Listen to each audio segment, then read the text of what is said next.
Good morning and welcome to Moments with Melinda.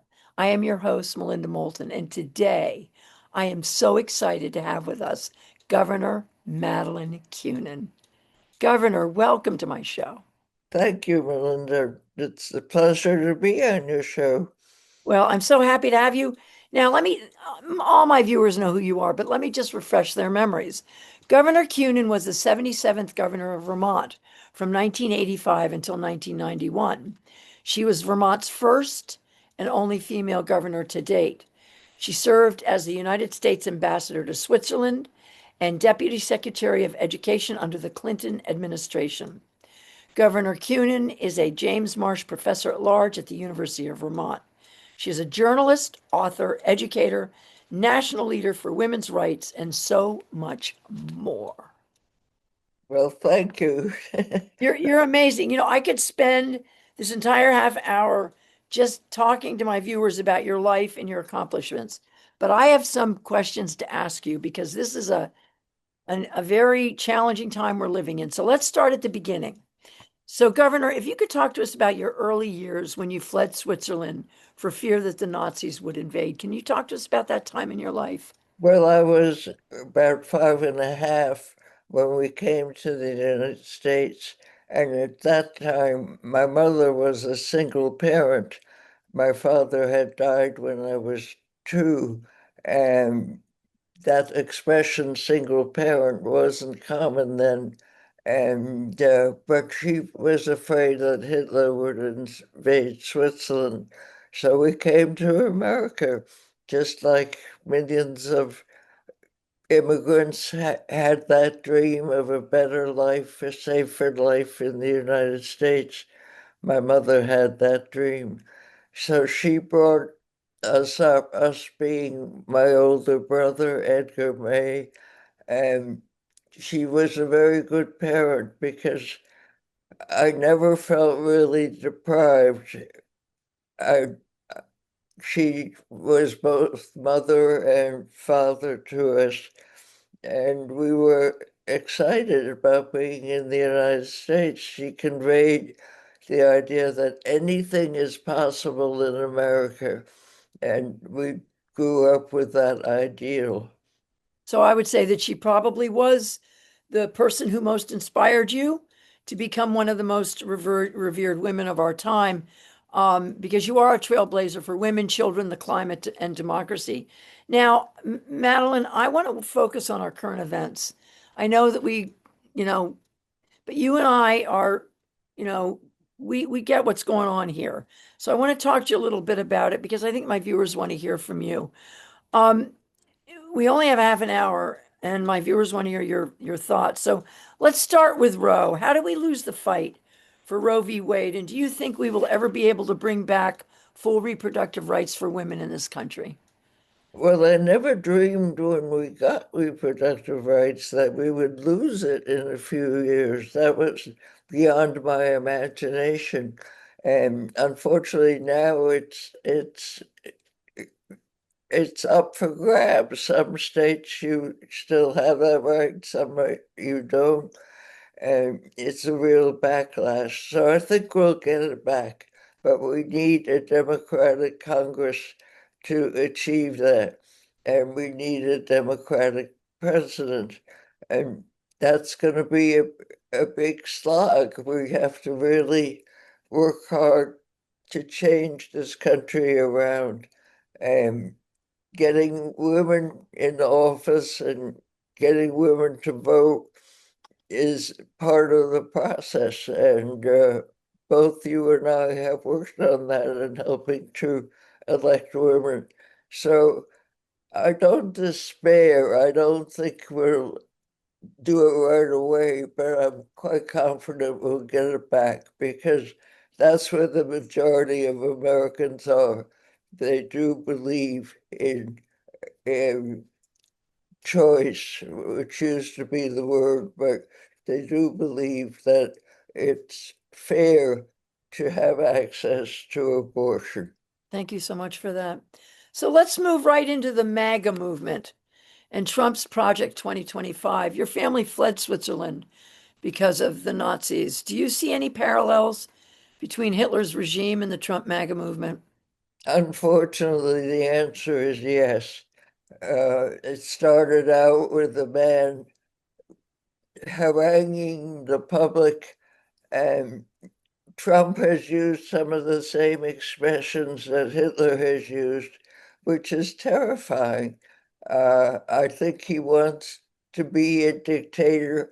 He almost is a dictator now. He pays no attention to the Congress or to the majority of Americans. So this is a very scary time. And our only answer to that is to be active, to be engaged, to elect people who believe in access to abortion, and just to not sit home and wring our hands and say this is terrible. We have to say this is terrible and I've got to do something. Thank you for that, Governor. So, why did the Democrats lose in 2024? When Trump was saddled with such horrific credentials and those, a criminal record. I mean, I thought he'd go down after the grab them by the pussy comment. So, but here we are. I mean, how did we lose? And I know we only lost by about 1%, but what happened? Well, that's the question. What did we do wrong? I think we didn't pay enough attention to the average voter and what was on their minds. They cared about inflation, they cared about everyday pocketbook issues, and we were too theoretical.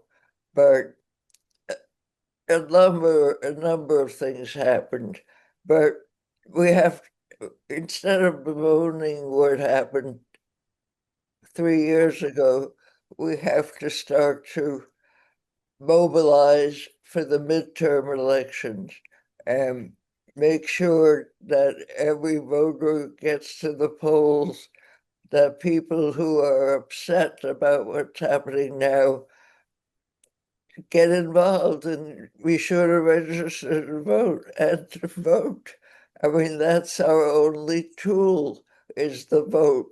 And we still don't have a majority of people who vote. So I'm hopeful that we can turn this around, but and we learn from our mistakes. Thank you for that. Thank you so much for that. Now, you were the first person to present to Vermont the Dr. Dinosaur program when you were governor, which today provides free health care to all children under the age of 19. Governor Howard Dean has attributed that program to you, Governor. Can you talk to us about the current state of health care in Vermont and what you think we should do to improve it? Well, that's a big question, but I No. think I know, but you have a very big mind. but Dr. Dinosaur was a start, and we did start it. Many people think that Howard Dean did, but I remember the press conference where we featured Dr. Dinosaur, and the name was cute right away. And it's a good start for children and pregnant women, but it's not enough. And one of the really upsetting initiatives of Trump is to veto or pull back on the Affordable Care Act. Uh, and that's going to leave hundreds, if not thousands, of people without health insurance. And I can't understand why he wants to do that. I mean, he gets health insurance. Why shouldn't the average American? And it worked very well, the Affordable Care Act. It's ensuring people who are in need of it. Healthcare is so expensive without insurance and non-accessible. You can't even find it. So I hope Democrats get their act together and fight to keep not only Dr. Dinosaur, which is only in Vermont, but the Affordable Care Act, which is nationwide. Now we're one of the only industrial countries that doesn't have universal health care. Do you support that? Do you think we should try to get that through, started here in Vermont and teach the country about that and move in that direction? Absolutely. Thank We you. should have affordable health care Mhm. across the country. Several states have something similar to Dr. Dinosaur, but that we need health insurance for middle income people and lower income people across the country. I mean, it's a basic right. The country where I was born in Switzerland, they have a combination of private insurance and health insurance from the government, and it works very well. It's not socialism, it's humanism. Right. What a beautiful word. So, Governor, we now have just a handful of billionaires calling the shots for the rest of the country, and 30% of Americans are okay with this. How can we counter this? And what is your hope for taking back our country from what I believe is a fascist takeover of our democracy when so few with so much money are really calling the shots and controlling the direction of our country? It's tragic that that's the way the country is now being run because Trump gets his buddies in a room and they're all not just millionaires, but billionaires, people with tons of money and who contribute more money so they have a voice in the government, and their voice is the loudest. The average American, the average Vermonter can't be heard. So we have to get back to grassroots politics, also at the local level, because so many things are decided right now at the state level. So it's important who we elect to the legislature, who we elect to the Congress, and we have to. I know it's so easy to despair at this point and think, "Oh, the country's going to hell, and I can't do anything." Well, the country will go to hell if we don't do something. So this is still fundamentally a democracy, and voices do matter, and our voice, the everyday average American, has to be heard. Here, here. So I might see you on October 18th down in Montpelier. I'm hoping. And for my viewers, there is a No King's Day event, big event all throughout Vermont and the country on October 18th. So check that out. So do you have a favorite candidate or somebody who's kind of rising to the top for 2028, Governor? I wish I did. I think it's I think it's too early to pick one candidate. There's going to be competition, but it'll be a tough race. But we have to be informed, and we have to search out a candidate. There are several people who have great potential, but I don't think one has risen to the top yet, and it's early. It But is early, but there's a couple that are that are making inroads. So do you fear that we may never have another fair and free and honest election because Trump has said you may never have to vote again? Do you worry about that? I do worry about it. It's a legitimate concern because he talks like he was the king. And of course, we have rallies that say no kings, but he talks like he could be there forever. Mhm. So if we don't really get excited about this election and realize that our whole way of governing ourselves is at stake in this election. And the founding fathers, unfortunately, there were few mothers, but they never envisioned a dictatorship. And that's what Trump unfortunately wants to happen. So he's the voice of the people whether we agree with him or not. And that just can't happen. You're here. Yeah, I agree with you. Thank you for that. So, Governor Kunin, you have said that nature will heal us. And I believe that nature may just be done with sapiens and ask us to leave because of how poorly we've taken care of our planet. The climate is heating up, and presently we are experiencing in Vermont a fear of forest fires because of the long drought. Do you think we have time to turn things around for our planet and for our species? Yes, yes, we have to have the time and we have to look at it that way because you can't exist without hope. And our hope is to heal the planet, uh, to heal this country. And there are sparks here and there which are optimistic and positive, and we have to support the people who are speaking out for democracy, and we have to oppose Trump's diabolical excesses. And we just have to be active. It's such a simple word, but it means getting out there, being a body. Bodies do count at the rallies, and we have to be. And I think women will be very much involved, and Black Americans. Uh, Black women uh, are the most active and influential.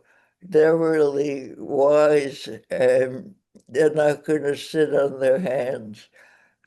You're So, as dour as things look, we have to look at the bright side and make it work. And there are bright sides. There's no doubt. There's no doubt. But this is in some ways, I think for me, I mean, I'm a 60s child, so I remember that whole revolution that brought us civil rights, women's rights, disability rights. And I'm like, right, I'm on the ground for this one. This is, I think, the toughest fight for our country ever. But let's move on to this. Paul Hawken authored a book about the 100 things we can do to save our species. And I believe close to the top, if not at the top of the list, is to educate girls. Talk to us about this and also about Emerge, which you created. Well, I'm happy to talk about Emerge. When I was governor, I was invited to speak where Emerge was founded in California. And I was their keynote speaker, and then I was a speaker in Massachusetts. And then I thought to myself, why not Emerge in Vermont? And it just grabbed hold. It was received with open arms. And Emerge has been very successful in Vermont, even though we have a record number of women in the legislature. We're now climbing up there to almost 50%.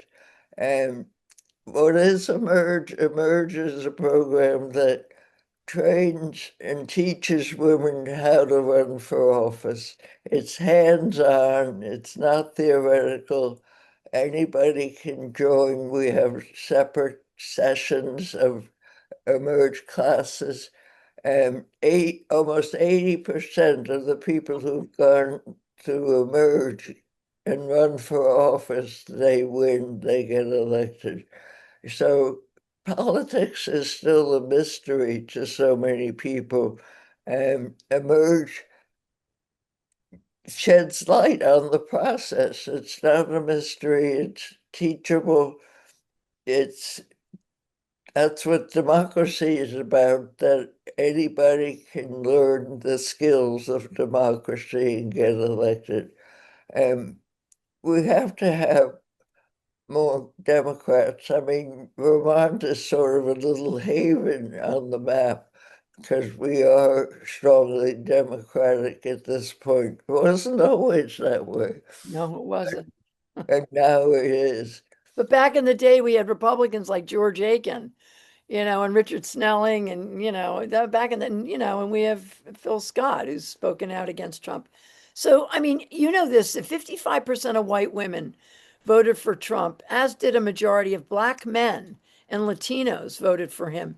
Do you think now that they might be having voter regret? I should think so. I mean, take the farmers, usually a conservative group, and they voted en masse for Trump. I'm sure they're having second thoughts as they're not earning income on the crops as their workers are being taken by ICE. Um, it's hitting so many people. I mean, the whole process of treating immigrants as criminals uh, rubs me totally the wrong way. Um, I mean, immigrants made this country. We're Uh, all immigrants. I'm an immigrant too, by Trump standards. I wasn't born in this country, that we came here with ideals, and the ideals were put, I mean, the most beautiful thing that I could think of was when I got elected. Who thought someone who wasn't born in the country was elected to office and was elected governor? So we have to keep that spirit of anything is possible in America alive. That's what my mother believed, and she taught us to believe. You're here. So now you know that only 65% of Americans voted, and the administration is putting the military and ICE at polling places in blue states, or probably will. And we just learned that ICE will be doing surveillance of Vermonters' social media in an office in Williston. I mean, this is a bold violation of our privacy. Absolutely, absolutely. I mean, Trump is clever. He does so many terrible things at once that we don't know where to begin the fight. And that's dangerous. So we can't be overwhelmed by this. But yes, we're losing democracy, attacking universities. Mm. Uh, that's amazing. I mean, America is proud of our universities and access to them. And that's what builds the next generation. That's where our new leaders will come from. And we have to really fight to keep Trump's nose out of academia. Here, here. And you know, he bankrupted seven of his companies, so he's just all out to bankrupt America. And we're not going to let him. We're not going to let him, and there's always hope. Now, let's move on to your some of you have authored several books. The New Feminist Agenda, Pearls, Politics and Power. And in 2023, you authored an amazing book, Coming of Age, My Journey to the 80s. Now, I love this book, and it was deeply authentic, funny, very sexy, and it showed a side of you that few of us have been fortunate to see. And now you have written two poetry books, Walk with Me One and Walk with Me Two. Talk to me about your new journey into poetry.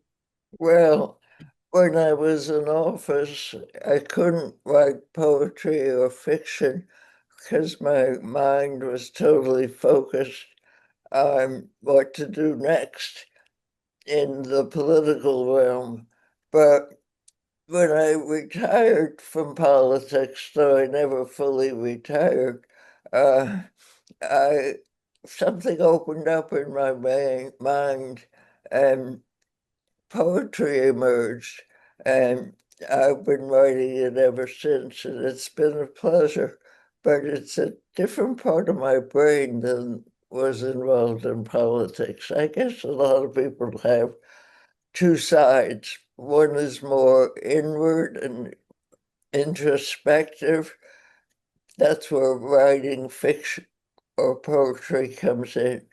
And it's been fun. I've enjoyed writing, and I don't feel I've retired. I do my best to stay engaged in life. Yes, you do. My heavens, you are so engaged. So now I want to move to talking to you about Vermont's largest city. Oh, by the way, to my viewers, you can find Madeleine's books, Governor Kunin's books, in your local bookstores. You can also get them online, but I'm always pushing to go to your local bookstore. I want to talk to you about Vermont's largest city and our efforts to address the issues that Burlington is facing right now. What do you think needs to happen here to deal with the homeless situation? As the richest country in the world, it is horrifying that we have people living in the streets and those unable to pay their medical expenses and then losing their homes and forced to live in their cars. What can we do to change the story? And how are you feeling about Burlington? And we have this new group building Burlington's future. Um, how do you see all this playing out? Well, it's tragic to see people on the street without a place to sleep and live. And it's heartbreaking, but it's also a very tough problem. I think the simple answer is they need a place to live. So building small, inexpensive apartments or subsidizing small apartments has worked in some cities where they've been able to house people who are homeless. It takes money, it takes political will, and it is not easy to do. It's easy to talk about, but not easy to do. But I think we have to focus on that. We have to find a solution, and we just have to create the political will and the public support to foster a different kind of housing for the homeless and make that investment. Yeah, and when I talked to Governor Dean, he said there's three types of homeless. There's the families and children, the families who need right away to be cared for immediately, and then there's the people who have drug and alcohol issues. But the third group is those who have mental illness. So, how do you see our state dealing with that, with those issues? Um, Well, we have to deal with all three.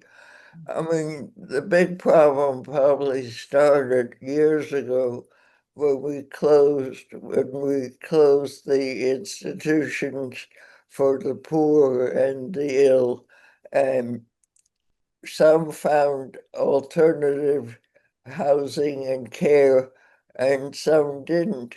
And I mean, we used to have uh, a place in Vermont, and people said, well, we have to deinstitutionalize, which on the whole was a good move because too many people were institutionalized who didn't belong there.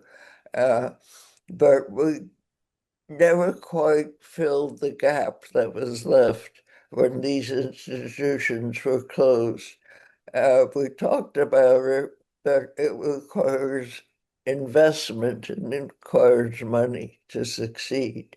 But it's a shame that a rich country like ours has to leave people on the streets.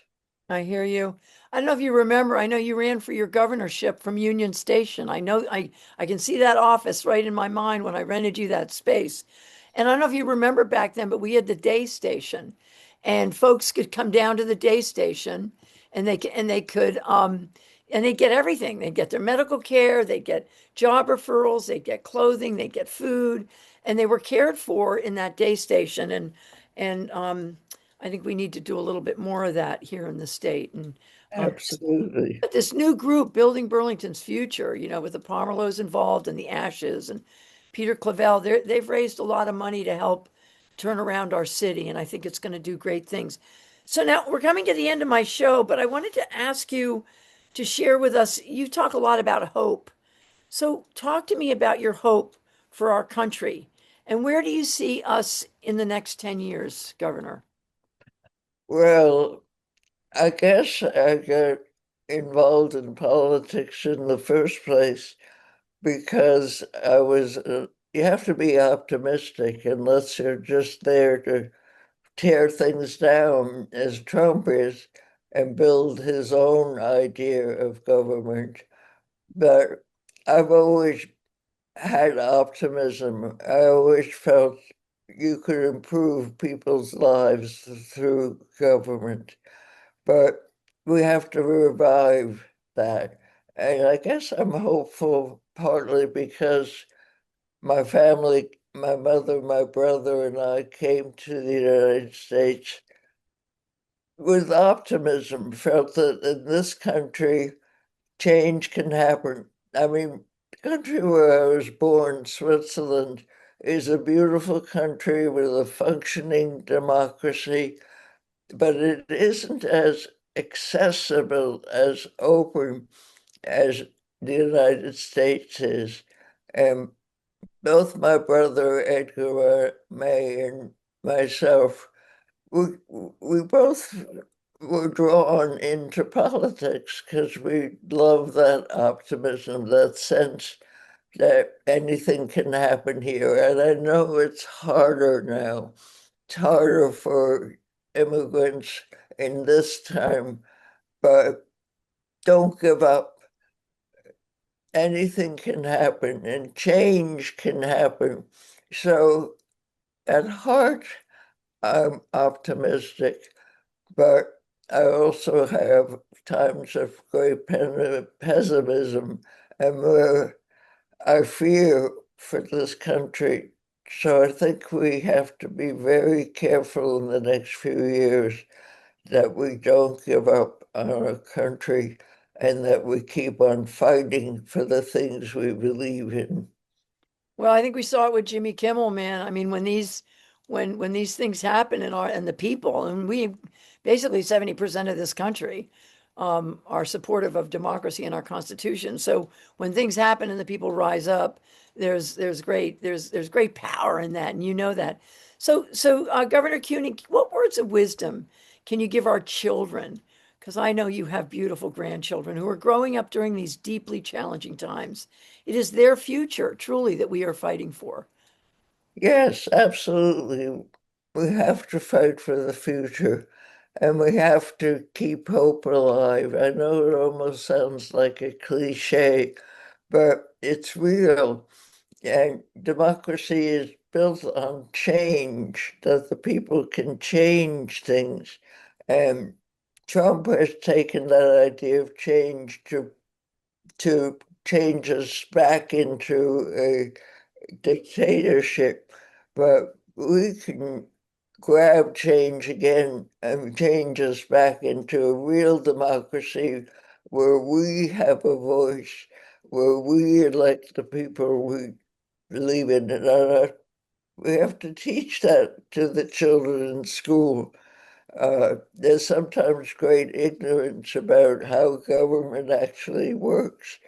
And I believe it would be great if we could bring back civics, which used to be taught in high school, uh, basic civics, how you get elected, how you vote, so that we have full participation of the public in the process.